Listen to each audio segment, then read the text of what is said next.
Welcome to the Brand Boss Show, empowering you to rock your brand like a boss. This show exists to share all the tools, tips, and secrets you need to maximize the impact of your brand. Welcome back, Brand Boss. This podcast is brought to you by the Brand Boss Studio, empowering the leaders of business to own your difference powerfully and authentically in the marketplace. For more information on all the ways we can help you rock your brand, go to brandbossstudio.com, and that link is in the show notes as well. All right, let's get to today's podcast.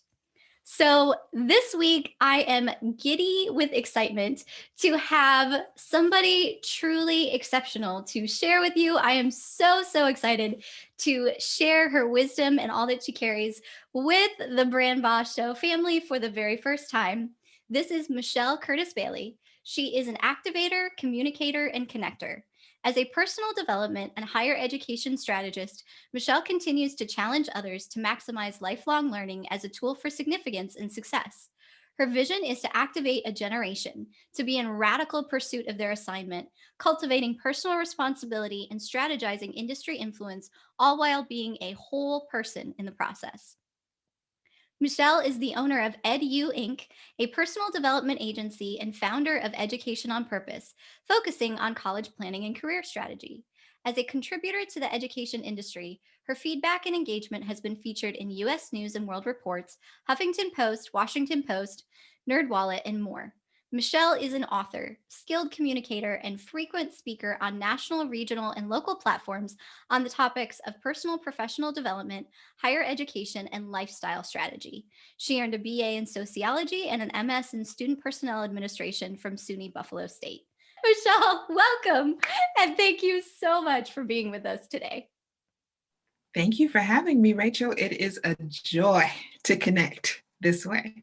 It is such an honor to have you here. And you are just, when I think of you, I just think of this treasure trove that there are so many jewels inside of. I feel like every time we talk, I just discover more and more jewels of wisdom that you have to share. And one of the things that I know that you have a very profound wisdom about is this idea of self-care and boundaries and all of what that looks like. And I know for me, I participated in a challenge that you did last September about self-care, and it was very eye-opening to me, this idea of self-care being far more than just, going to get a manicure or any of those things, or indulging on your favorite takeout or whatever, those things that we tend to associate with self-care. It's a lot deeper. And so I am just really excited to dive into this conversation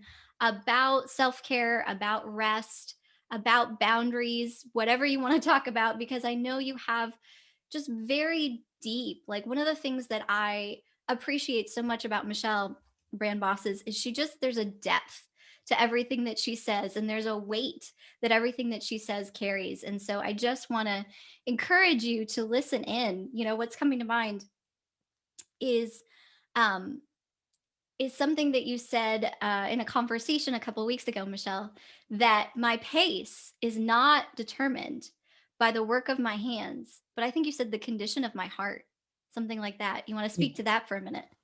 Yeah. Thank you for that.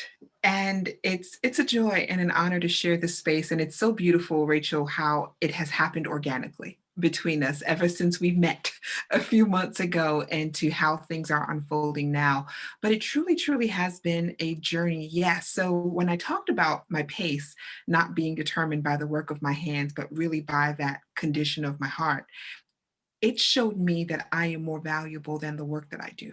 Oh, say that again. And for me, as a professional doer, as someone who saw value based on my ability to contribute, when one of those major areas in my life shifted and I didn't have much to tangibly do, I came face to face with my heart. I came face to face with beliefs. I came face to face with things that I held to be true about me. And I slowed down enough, forced to be slowed down enough to actually see that. And it was when that heart work actually happened that I was able to see my heart in making sure that as I serve, as I show up in the world, am I doing it from a place of needing validation? Or am I doing it coming from a place that I'm already valued and honored for who I am? Because sometimes, if we're not careful, we can use the things that we do as that measuring stick to say, oh, I'm valuable now because I've contributed this. Oh, I'm worth something now because I've been able to help with this. When the value, we're starting from that place of finish. We're starting from that place of value. So when we recognize that, when I had to recognize that, that helped me to slow down enough and say, you know what? As I show up in how I serve, in what I do, it's determined from a place of Michelle, are you okay? Michelle, is your cup filled? So I would often say, yes, you're going to fill your cup so you can serve from your overflow. But if what I was serving was based out of a need to be filled and be filled up with someone else's affirmation, as opposed to my own cup being filled, it put me in a desperate place because I was hungry for the, you did it well at that point in time. But then when my heart began to get whole and healed and redeemed and set free, that for me gave me a place of authority coming from the place of who Michelle is. Oh, so good. And then being able to do. So what I do now comes from a place of my value is already determined. So you're getting the benefit, you're getting the overflow of that love and honor that I show myself, and that is created through my relationships, through healthy boundaries that also pour back into me. Everyone else is a beneficiary now. And that work comes from a healed place, not from a desperate place. That's so good. Man, there's so much that you just touched on that we could like have hour conversations about in and of itself. It was just so good. And you said, my value comes not from what I do, but who I am. Yeah. And I think when it comes to this space of being a business owner, right, we are constantly looking at metrics. We're looking at the bottom line. We're looking at just all of these things that are measures that we can tend to hold ourselves against. And so this idea of I'm valuable not for what I do, but who I am, I know is a very deep journey that I have been on personally, even the past few months. And I think really where some of this, how do I want to say this? Performance mentality, let's call it what it is, comes from is this deep root of shame that we don't always realize is there. And so that's one of the things that I have discovered just being very vulnerable in my own life, in my own, business journey, is that sometimes there is this idea of, well, if I just work harder, if I just sacrifice more, if I just, and we don't call it shame because it might not look like shame to us, but that's really the deeper root of it. We might call it fear. We might call it, just wanting to put our best foot forward or whatever. But when you really, really stop and analyze it, and maybe that's not true across the board, but it definitely was for me. When I stopped and analyzed it, the shame is in this, like, okay, I said it in a previous podcast episode, but it's only when we have something to measure against that we feel like we don't measure up. So whatever it is that we're measuring ourselves against, whether it is, whatever success metrics, fill in the blank of what that looks like for you. Maybe it's numbers, maybe it's the size of your team, maybe it's inventory, maybe it's where you're at in business, whatever, and it can look like all different things in life and in business. But whenever we feel like we don't measure up because of what we're measuring against, really the root of that, or what comes in where there, is shame. And then a lot of times is when it can turn into the hustle culture, and well, then I'll just work more and I just won't sleep and I'll just, do whatever I need to do. And so we drown ourselves in busyness in our minds saying, I am stewarding well this business, or I'm being a responsible business owner, or hustle is just part of the game, right? All of these things that we quote unquote have to do as business owners. But what we're actually doing is drowning ourselves in busyness so that we don't feel the shame. What would you say to that? Oh my goodness. And as we do with the busyness, the word that you just used is so we don't feel shame. But I'm going to just go back to the whole feel piece. During this past year, I feel as if I've been reintroduced to my feelings. Come on. And I've pushed my feelings to the side, say, I don't need that because I can function really well. Whoa, I like this version of Michelle now because I recognize, I acknowledge, and I am choosing to honor every feeling that I have, positive and negative. And that you have to be courageous to see yourself. It takes courage to recognize and see you. It takes courage to ask yourselves the hard questions.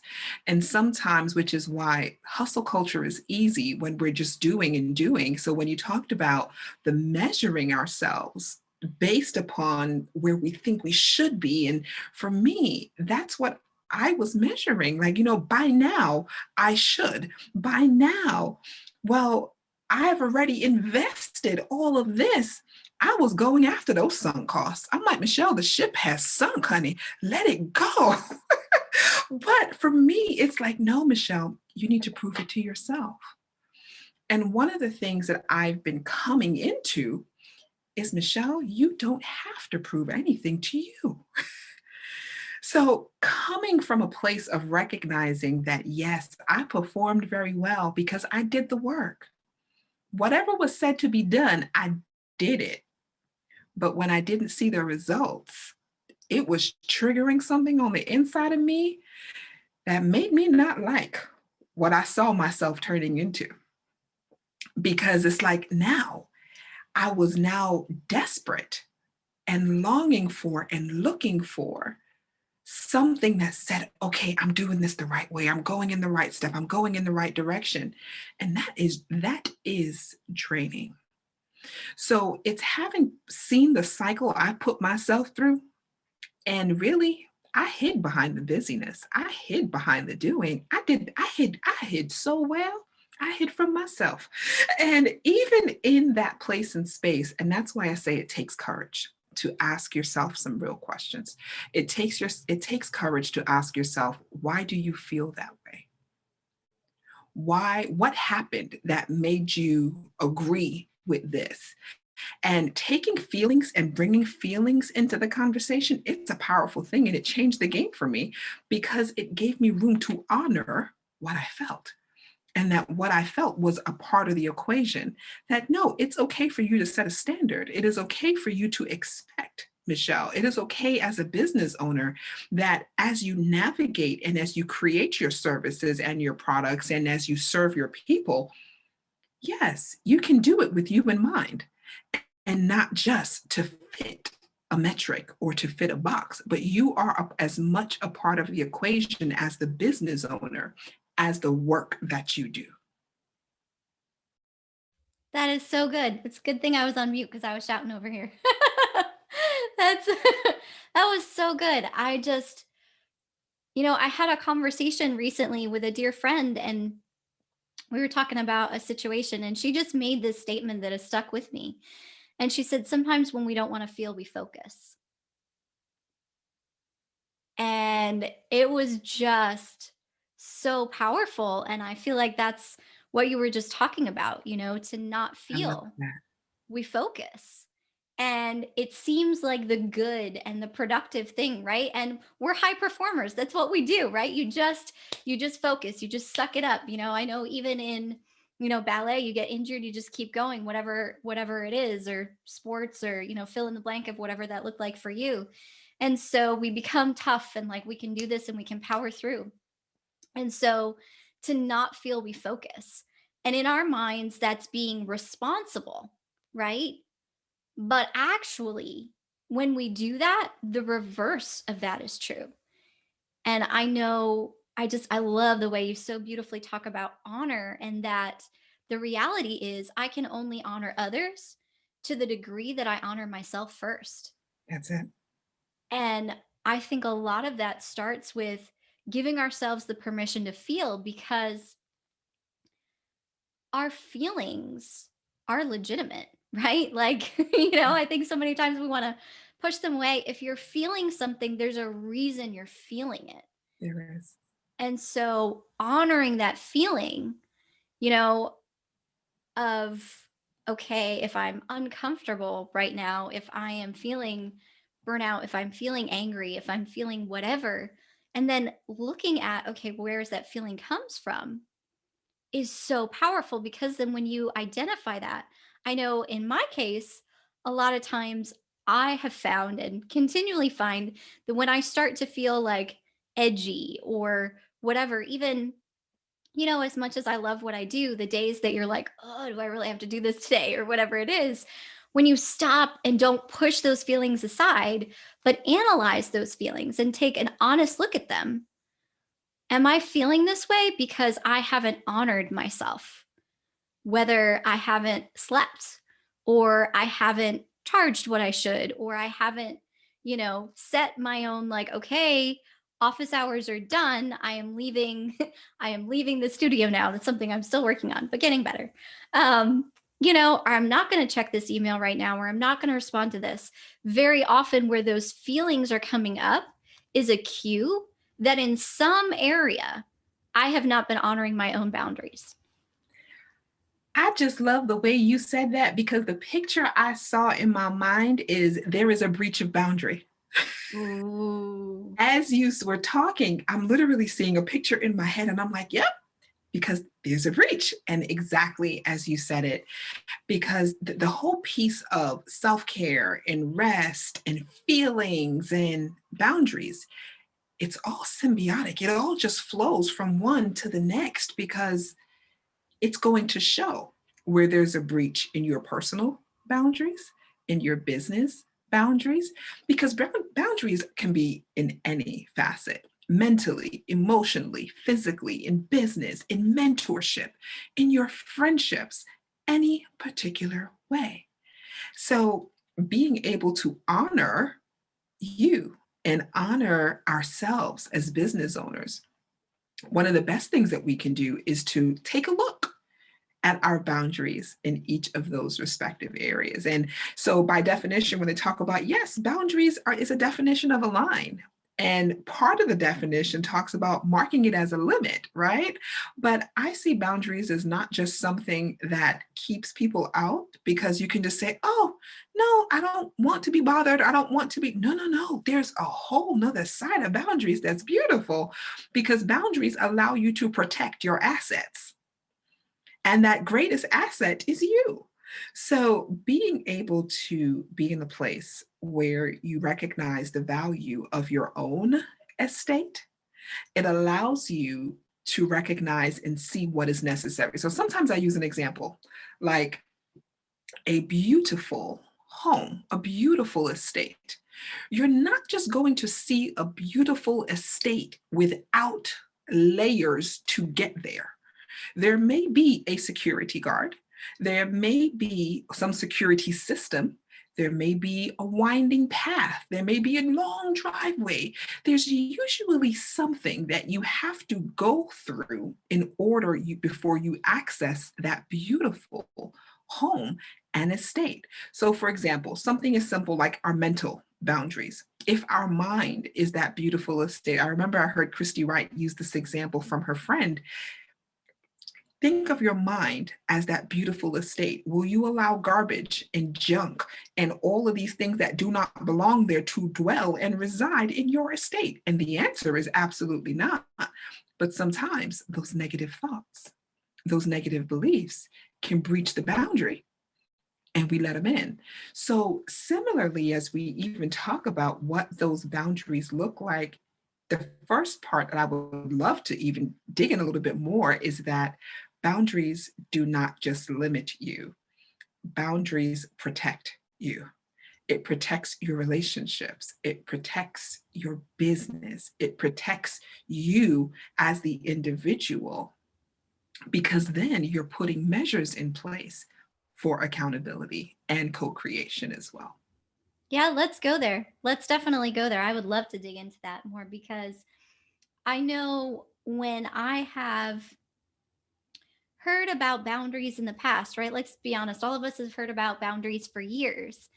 And so many times when we think of boundaries, we think of saying the word no, and that no is a full sentence, right? Which is an important thing to learn, very important thing to learn. And to be honest, something that I'm still learning.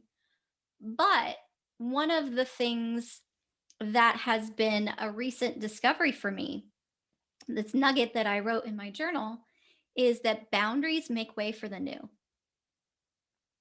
So I would love for you to dig into this idea of boundaries are not, it's not about becoming this like walled fortress that nobody can get in and nobody can access you. It's Mm-mm. about something far deeper and far more freeing, not limiting than that. So why don't you dig There's so into much that? more. There's so much more liberty on the side of boundaries.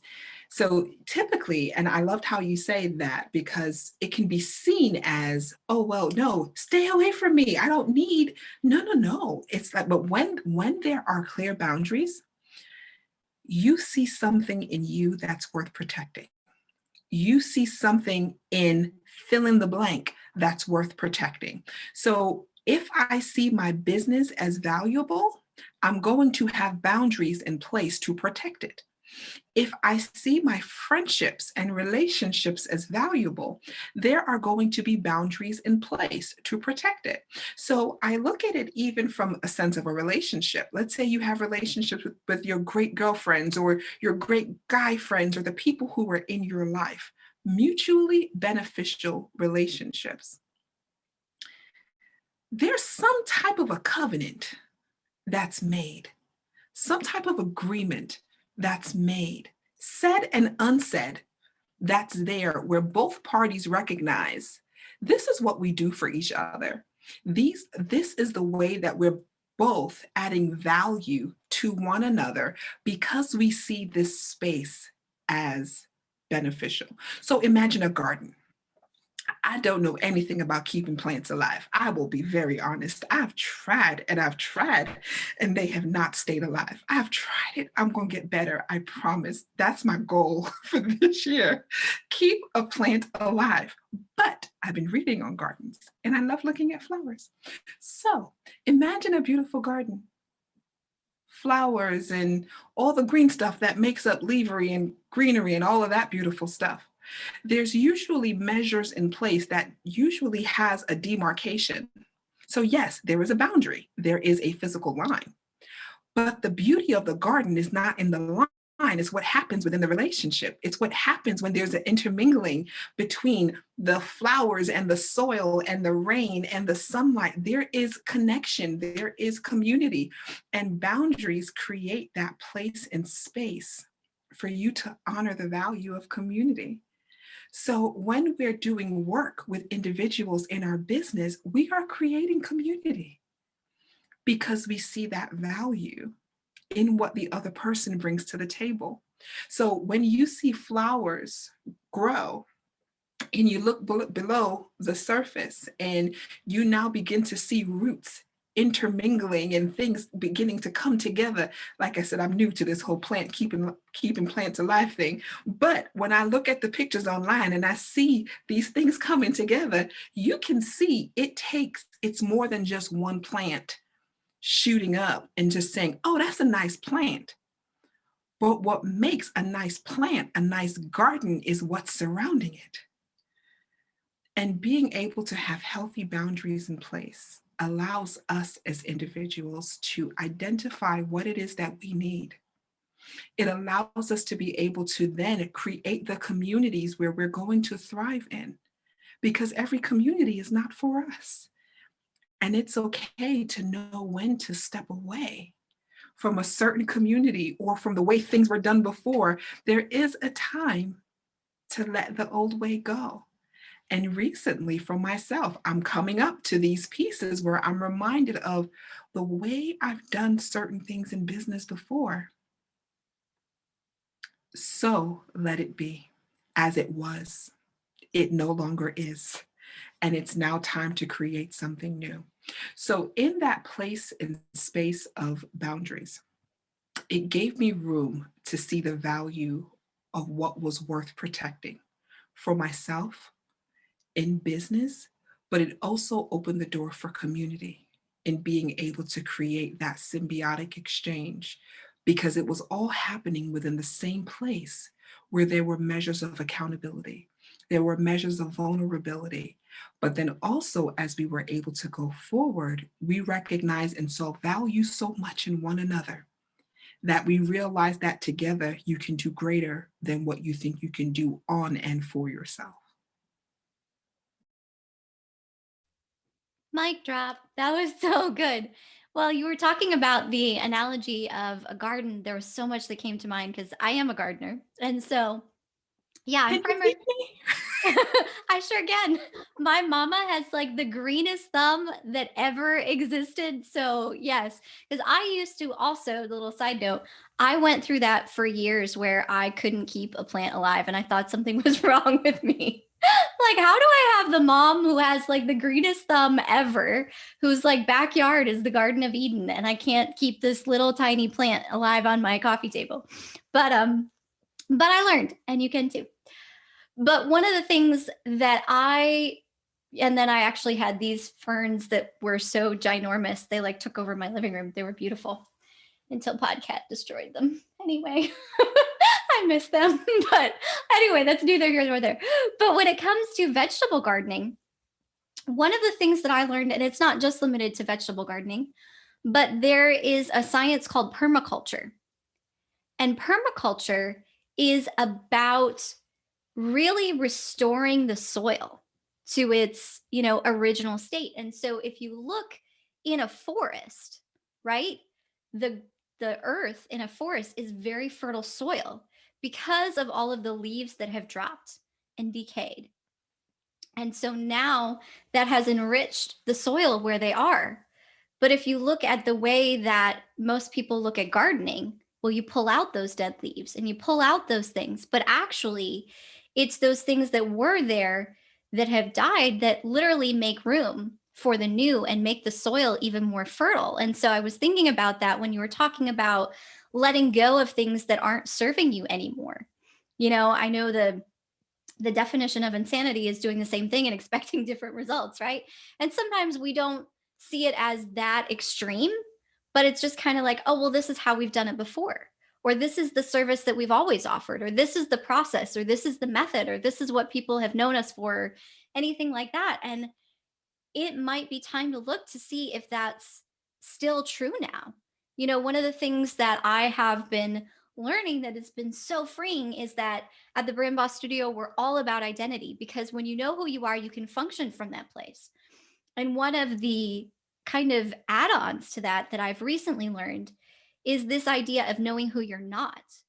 Because when you know who you're not, then you can function from that place in freedom. And so I think that's so true when it comes to business and how we've operated, whether it's in how we are taking care of our most valuable asset, which is ourselves as the business owner, or how we're doing things in business, whatever it is. There's these things that, like you said, we have sunk cost bias, or this is the way we've done it. But when you let it go, then those things that have died can actually enrich the soil. And so then the other thing about permaculture is there's this whole thing that someday I would love to have, but it's called a food forest. And you literally plant things to where, this crop enhances this crop and this crop enhances this crop while it's there, but you just let it go wild. And so there is minimal tending involved. It just kind of does it on its own. And then there's a whole hugelkultur thing that I won't get too nerdy into, but you actually bury in the ground dead wood, and that dead wood decomposes and it becomes a sponge to hold the moisture of the soil so you don't have to water. So actually, my garden beds out back are built that way. And so they can go all summer with very, very, very little watering from me. as long as there is sufficient rain, because I started it with dead wood. So now there is that sponge there that when they get watered by me or watered by the rain, again, the dead things can hold the moisture for the new to grow. And so then the care becomes more self-sufficient. So when it goes to this idea, like you were saying about boundaries and community, that's kind of where I was going with that. That it's very true in plant life that there are certain groupings of plants that actually help each other grow. And then this idea of boundaries, if you want to think about it again like a garden, well, what do boundaries do? Boundaries prevent things from getting chopped down by well-intentioned but overzealous, lawn mowing staff, or, or the keeping things in boundaries means that enough sunlight can get where it needs to go, or enough shade can get where it needs to go, or these various elements that all combine to make a healthy symbiotic garden. Go ahead. I know you got a bunch of stuff to jump in, so go for it. You saw the expression. Oh, yes. My goodness. So I'm literally seeing pictures as you're doing that and as you were sharing and talking about that, because it's multidimensional with what happens individually. So if we're talking about business owners, with what happens with us individually. So the positioning, so we can get the sunlight for us to grow and receive that nourishment, and for that exchange to happen in our leaves, if we're kind of aligning ourselves to that of a plant. But then also the part of what happens when we're doing that in community. And that speaks so very clearly to the benefits that are multidimensional, multi-layered, and being able to recognize that as we show up and let go of those things that are no longer serving us. I love the way that you put that concerning how even what once was can now serve as that sustenance for what now is. And I was reminded of something that one of my former coaches, Amanda Miller Littlejohn, said, that it's okay to be known for something else. And especially in this time and pivot, when we're pivoting a lot, especially in the last year, and we're making upgrades and we're shifting and we're doing new things, we're never starting from zero again. Because what we've walked through before is now able to serve. It's already a part of our stock. It's a part of our growth and our development. So it may have been, but the beauty of the let go, the beauty of recognizing what no longer serves now, and you said it so very well, is that it makes room for what's coming next. It makes room for us to show up more congruently. And it puts us in a position to show up in our businesses more authentically, because we have nothing to prove. We have nothing to defend, and we have nothing to protect when we are able to show up as who we are as the owners, and we give our businesses room to show up in the reason of why your business is in its functionality in the first place.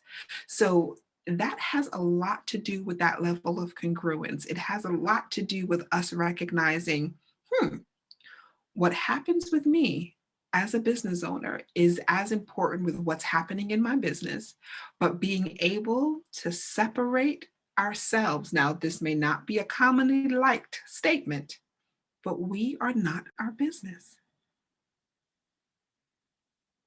But take a step back and say it again. We are not our business. There are aspects of us that shows up in the work that we do, and it should. But I learned that the very hard way. When I began my business 5 years ago, I built my business as a distraction from a void that I had in my personal life. And I said, oh, I can pour all my energy into this. And then when this did not go the way I wanted it to go, oh, my feelings and my emotions and my ego was just hurt, because I had the skill, but I started from a place of I wanted my business to fill a void. I wanted my business to prove something to me. And going through the years and the growing piece to recognize and say, Michelle, you started with the business in mind. Well, you started with the void in mind.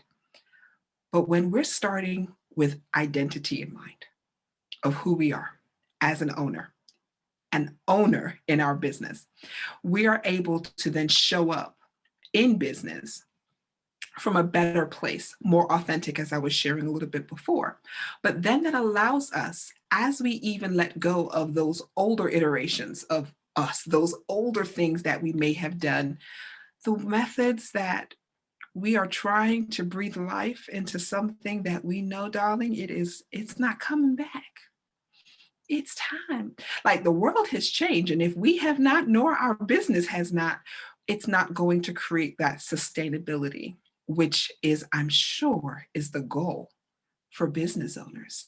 You want to make sure that we're not building one-hit wonders. I'm not interested in building something that's trendy. Yes, it may be a trending topic, but honey, it's timeless. So we're not called to be trendy. But when we're talking about, and I know with what your company creates with your individuals, when you're talking about being a brand boss, creating a brand, creating that studio, that collection of opportunities, that community of things and offerings that reinforce and add values to the identity of business, it allows you to show up more powerfully because you recognize that you're building something that is going to last and not just something that's here to serve a one-off purpose. We would not have wasted all of our time and effort and energy to have something that dies with us. So if there are no boundaries in place, this is a long answer to that one piece. See what happened when you let me talk? But when we see what we're doing as something that's sustainable and timeless, it allows us to really be honest with ourselves and ask some real questions. Where are the breaches in our own boundaries? If we truly see us as timeless and we see our business as timeless, what boundaries need to be in place to protect the asset? Yes. Again, you had me shouting over here on mute. Yes, I love what you said because really that is our passion at the Brand Boss Studio, as I know you know, is that it is not about one-hit wonders. There are so many one-hit wonders out there and then nobody even remembers their name. And what we are doing and what we help our clients do is make impact for the long term, right? This is about long term. This is about sustainability. This is about not fly by night. And so one of the things, again, coming back to that analogy that I kept seeing was this idea of this food forest. And there are food forests who have existed. I want to make sure that I get this right. It's definitely like decades, if not hundreds of years.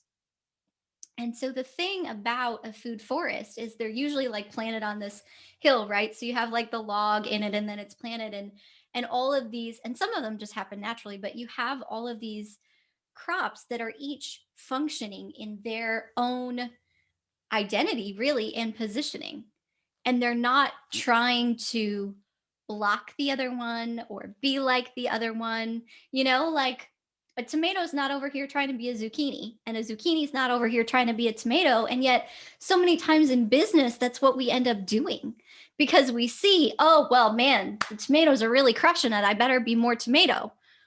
Well, if your business is a zucchini, then you can try to be a tomato, but then you just show up as a zucchini trying to be a tomato.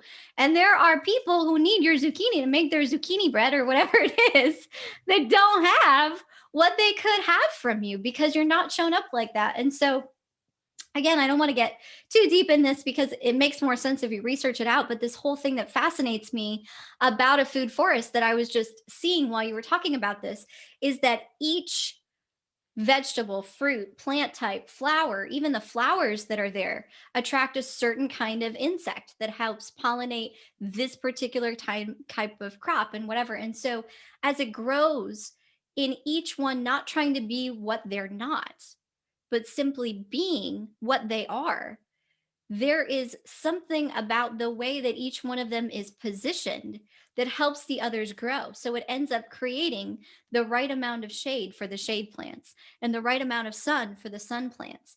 And then this kind, fertilizes this and this cross pollinates this. And so it becomes this really powerful thing where if we look at business, again, one of the things that I know you're on the same page with me about, Michelle, that I'm so passionate about is that it's not, I want to be careful how I say this because I know this is kind of a table flipping statement, but I'm not afraid to say it. We have too much competition and not enough collaboration. Because really, the power comes not in trying to, I love the way that Simon Sinek talks about it, that these legacy, if you even think about these legacy sports teams, whatever, when they are in that game, they are not thinking about necessarily just keeping up with the other team or competing against the other team. What they're really competing about, or Olympic athletes, or these things that you think about, they're competing with themselves. And so, how can I be better? How can we be better? Why? Because they're not thinking about this one game. They're thinking about the long game, or as Simon Sinek talks about it, the infinite game, really. And so, when we think about business like the infinite game, I'm not in it to beat you, right? I'm in it to release what I have to release into the world, to impact as many as I can, like me. And by the way, cheer you on as you impact those people like you, even if we're doing the same thing. And there is so much competition in business. I even hate that word because I feel like if you want to compete in the marketplace, then that is all you will ever do, is you will be exhausting yourself in a non-ending cycle, game, struggle of competition, rather than saying, I am going to be me. I am going to show up powerfully and authentically. And, by the way, this is true for your business as well. We are going to show up powerfully and authentically in the marketplace as who we are, serve who we are called and equipped to serve in the way that we uniquely can. And you're going to do it as you, and believe not from a mindset of scarcity, but a mindset of abundance, that there is enough, more than enough pie, right, to go around. It's not like I have this sliver of the pie and then there's none left. But so this idea of like, how many more people can we impact when you're being who you were designed to be, and your business is doing what it was designed to do and functioning in its identity, and I am serving, in my identity, our business is serving in our identity, when each one of us, back to this idea of the food forest, is in those boundaries, right? Like, of this is who I am, this is what I'm here to do, this is where I'm positioned. When each one of us does that in our various businesses across various industries, it strengthens the whole. And I'll get off that soapbox now, but what would you say to that, Michelle? You see, I guess I'm going to have to follow the vein of talking about plants and trees because especially the picture, again, I see pictures in my mind. Would you rather be a tree or would you rather be a forest? I'd rather be in a forest because of that interconnectedness. So a tree can stand. Yes, a beautiful tree can stand and it can stand.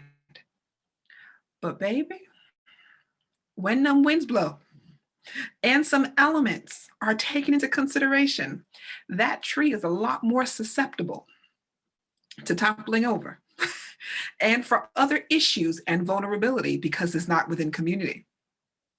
But through collaboration, through a forest, you're going to find a variety of trees. You're going to find a variety of organisms that it is truly the circle of life. Yes, I am a Disney junkie and I'm not ashamed to state it.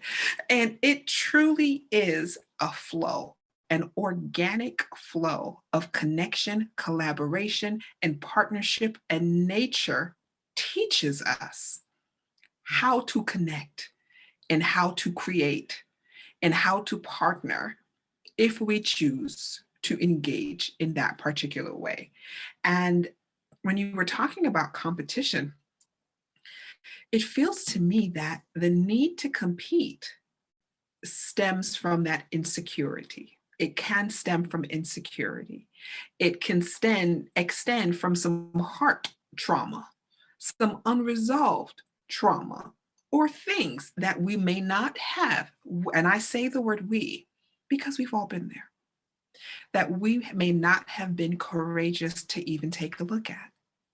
So, one of the beautiful things of recognizing our feelings, because if we're willing to ask ourselves, well, what am I really feeling concerning this?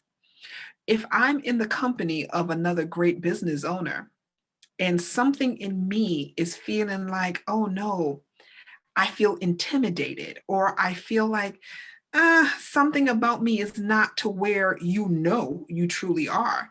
And you talk about that whole measuring piece, you're beginning to measure.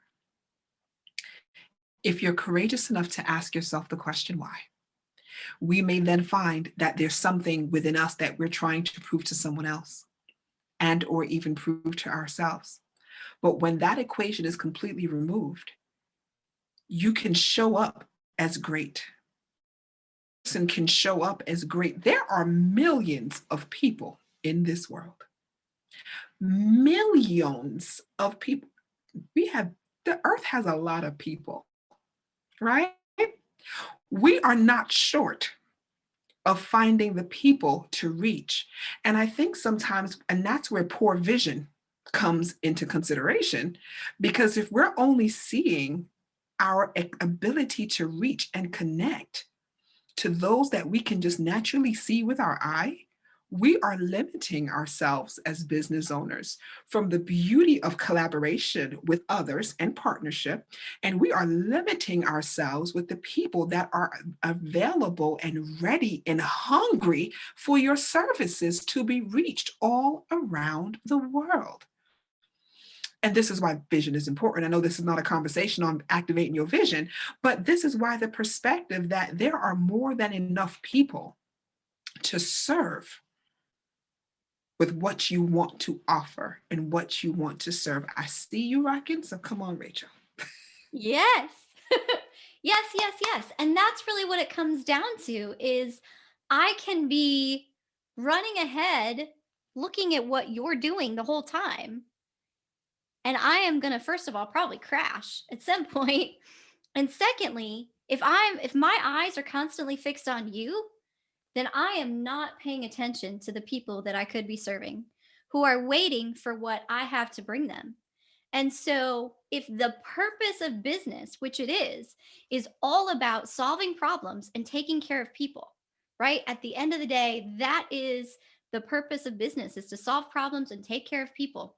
That's why business was created in the very beginning. If we focus on that and we focus on the people that we are solving problems for and and take care of them, it doesn't matter what you're doing over here and what he's doing over here and what that person's doing over here. It's great. Like you do you and I'll do me. But like you said, there are billions of people in this world who have problems they need solved and they need to be taken care of in various ways, which is what we're here to do as business owners. And if I am constantly focused on what that person over there is doing, or even, let's be honest, on myself and how I'm not measuring up, then in me doing what I think I need to be doing as far as competing and keeping up, what I'm actually doing is I'm failing to show up in the way that you need me to.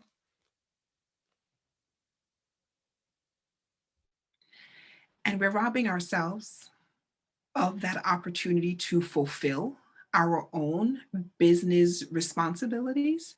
And we're robbing the people who are a part of our community with those that we serve of one, authentically showing up. And authentically showing up does not mean you having to have it all figured out.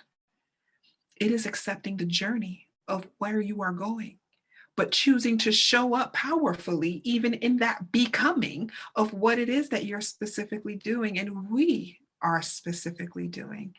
And being gracious enough with ourselves to realize that as we continue to show up in the work that we do, in the businesses that we create, both now and what will be in the future, but at this current version, this current iteration of who we are, we're able to better show up more. When we own that level of difference that I've heard you talk about before, but when we can own that and we can say, my yes is someone else's example that they need to even see that it's possible. Our broken yes, it's a broken yes is still a yes. But that obedient yes of saying, you know what, just showing up without it all, it doesn't have to all look pretty. Pretty is not a brand, but showing up authentically, that is. And being able to show up and being willing to take the pressure off of being pretty and just be willing to be authentic. That is going to be that drawing factor that's going to open doors for greater connections with other business owners. And that's going to open doors for greater connection with your customers and clients. And then also those in whom you are going to be a beneficiary of what your business creates. Because as you're able to create more business for your company, more revenue, greater income will allow you to be of greater impact locally, globally, and in those particular ways as well. So it all matters. And that also allows you to be more selective in the clientele that you serve. Because again, as you get clarity on this is who I am uniquely called and qualified and equipped to serve, this is who I get the most results for, and this isn't, then you can be more, again, it goes back to this idea of operating your business from a place of rest. Like I can focus where I know, as Greg McKeown says it in Essentialism, where I can make the maximum viable contribution, right? Like I know that I can focus. And so my yes to this becomes a no to this, but it becomes a yes to them. And so this idea, it really all comes back, bringing us back around to boundaries. Everything that we really talked about, though, today is about boundaries.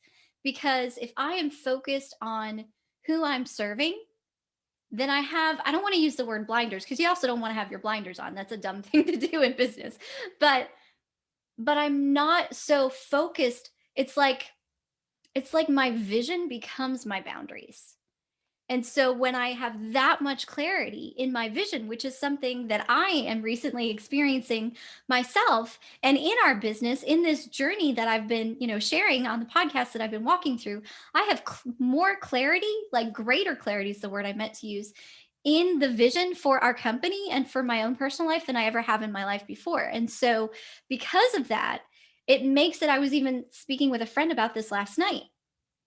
It makes it so easy to know this is a yes and this is a no, right? Because your vision of where you're headed, your focus, like maybe it is of who you're serving. Maybe it is, this is who I am, this is who I'm not. Maybe it is, this is the new service we're rolling out. Whatever it is, that vision, that focus, that clarity becomes in itself a boundary that makes way for the new. And if I am instead looking all around, then I'm not putting the boundaries in place that allow me to get where I am going and do what I know I am supposed to be doing. Yes, and yes, and yes, 10,000 over, because really because then your vision now is activated. And then you're now able to know what do you need in place to protect. The one thing that's going to be protected and defended is going to be your vision. So that's what's going to put those things in place, because you see and you recognize what is now the true focus based upon what's authentic to you. Not focus from a place of hiding those feelings, but focus in terms of this is now going to determine how you engage. This is what's going to determine how you connect. This is what's going to now determine what you need in your community. That's going to help you to create. That's going to help you to collaborate. And that's going to allow you to be able to provide the services that you say you want to do specifically. Yes, man, this has been so good. I know we could keep talking for hours, but before we go for this episode, we'll definitely have you back on again. This is just our first conversation, by far not the last. I would love to go back to this idea of the emotions revealing the breach in the boundaries, whether personally or in business. What would you say to the business owner who's been listening to our conversation and that hit home with and said, you know what? Maybe there is a breach in my own boundaries or in the boundaries of my business. What do I do? What would you say to them? To that person, I would clearly say, nothing is wrong with you. You are at the right place at the right time. And maybe you're now at that place where you can see it. And sometimes it just may have been just taking another look and seeing that there may have been breaches in those boundaries. But the final things I would say to the heart of that business owner, not the work that you do, but I'm speaking to your heart, it would be three things: to defend your borders, to protect your economy, and to be okay with standing out. So when I say protect your board, defend your borders, here's what I mean. Being in a place and a position, so you notice how countries that are surrounded by other countries, there are different borders, there are different rules and regulations for those countries. But yet still there needs to be a solid system in place for that organization, for that country, in order for it to thrive. But then the other side of it is, so you want to make sure there are borders in place. Make sure there are boundaries in place. What do you need to protect you as the business owner? What boundaries do you need to protect your business? Then the second thing would be to protect your economy, the opportunity for you to create economy for you as the business owner. So that would also look like what's pouring into you. What's your self-care strategy? What is your relationship with rest? What agreements do you make with you concerning you as the business owner? And then look at it from the lens also of your business. How can you protect the economy of your business? Are your current processes and systems sustainable? Is it creating further opportunities for you to grow and also to advance?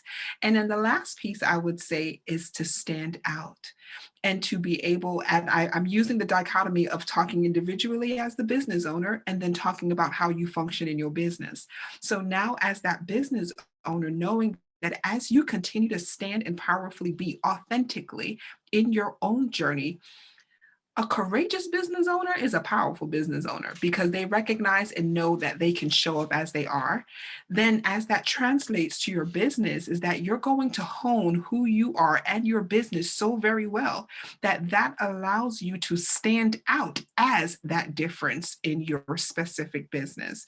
So if you're finding that there may have been some breaches in your boundaries, emotionally, mentally, business, in any of those respective ways, the three things that I would definitely share are to defend your borders, to protect your economy, and to stand out. So good. Oh my goodness. I feel like this is one of those where you're at like a dinner party and you have the most amazing appetizer ever. And then they're like, okay, time to move on to the main course. And you're like, but I want more appetizer. I feel like that's kind of what this episode has been, Michelle.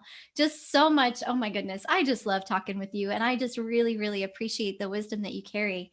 And we will definitely have you back to talk even more specifics about this idea of defending your borders and what that looks like, because I know you have some, I know I keep using the word wisdom, but that's just the first word that comes to mind when I think of you. You have such powerful like protocols when it comes to defending your borders that I would love to have you share in a future episode. So we will definitely bring you back. But before this episode gets too long today, and I want to be sensitive to your time as well, for anyone who has been listening and says, oh my goodness, I need more Michelle. I need more Michelle in my life. I need to learn from her. I need to have her come speak. I need to just access her wisdom. What is the best way for them to get in touch with you? The best way, thank you so much, Rachel, is my website, michellcurtisbailey.com. On social media, Facebook, Instagram, Clubhouse, everything is at M Curtis Bailey. One nice long word, and that is how you'll be able to connect with me. You can email me at hello@michellcurtisbailey.com.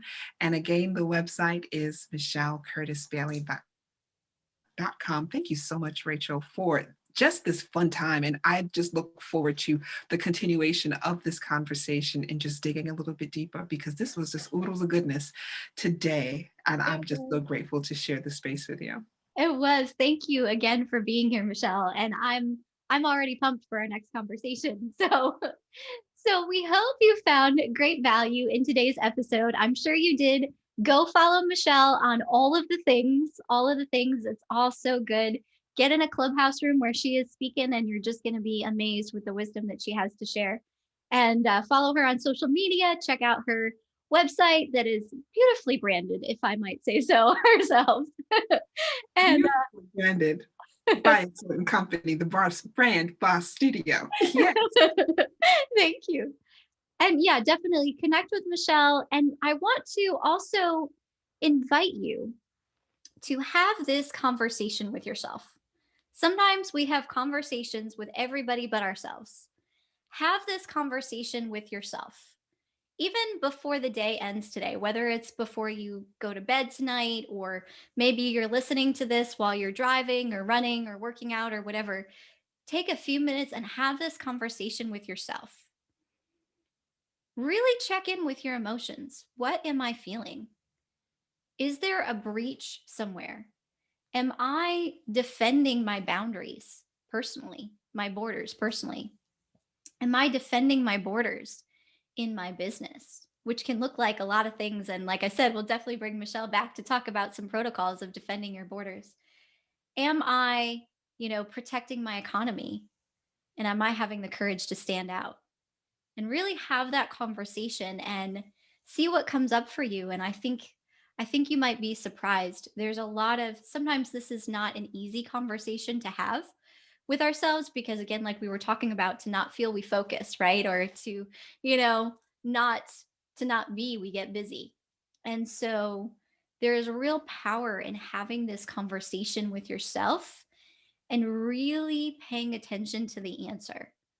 And not just brushing it off, but honoring yourself enough to answer this question. And I don't just mean listen for the answer, but if the answer is yes, there is a breach somewhere, then where is it?